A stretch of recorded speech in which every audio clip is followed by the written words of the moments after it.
Один поздний вечер я получила телефонный звонок с тревожной новостью. На обочине за городом был найден бездомный щенок, который не смог самостоятельно подняться. Он лежал в грязи, промокший до костей, и никто не пришел на помощь. Очень обеспокоенная, я начала звонить знакомым, просить помощи, но все были заняты. В конце концов, один из местных волонтеров откликнулся и через час приехал на место.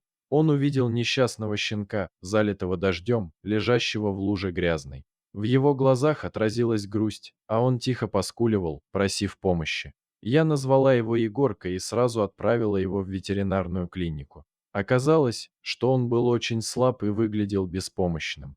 Хотя его лапки и позвоночник были целыми, внутренние органы получили серьезные повреждения.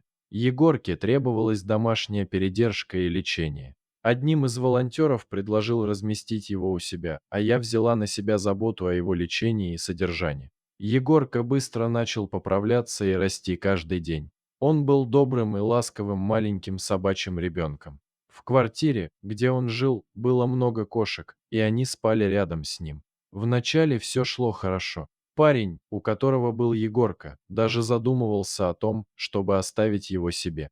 Но затем я заметила странное поведение этого человека и ужаснулась, увидев, как похудел Егорка, когда попросила прислать мне видео с ним. К тому времени никто уже не планировал оставлять Егорку у себя, и лечение, которое проводилось без должной профессиональности, вызывало сомнения в его эффективности. Поэтому я перевезла его в загостиницу, где жили другие спасенные мной животные.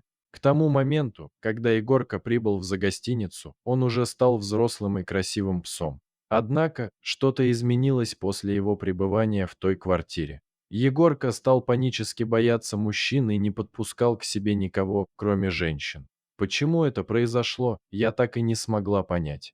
В загостинице мы смогли привести Егорку в приличное состояние и обеспечить ему медицинскую помощь. Он быстро восстановился, блестел здоровьем и выглядел заботливо. Но в его глазах все еще читалась грусть. Ведь то место, где он провел свою юность, он считал своим домом. Теперь же вольер, где он находился, не был уютным диваном, окруженным кошками-грелками. Егорка стал привыкать к новым условиям не сразу, и одиночество было для него тяжелым бременем. Прошел год. Егорка полностью приспособился к жизни в загостинице и снова начал радоваться. Там его никто не обижал, его кормили, заботились о нем. Но он все еще был сиротой. Никому он не был нужен, никто не обратил на него внимания, и он оставался одиноким. Как и другие животные в загостинице, Егорка жил в ожидании, но никто не знал, появится ли кто-то, кто наконец скажет: «Друг, пойдем домой». Пока что Егорка только с грустью наблюдает, как забирают домой маленьких и милых питомцев, в то время как он, хоть и большой, все так же мал и уязвим внутри. Казалось, что он не заслуживает места на диване или даже в собственном вольере. Он мечтает о том, чтобы быть нужным и любимым, но пока его фотографии безразлично листают, не замечая его безмолвной просьбы в его глазах.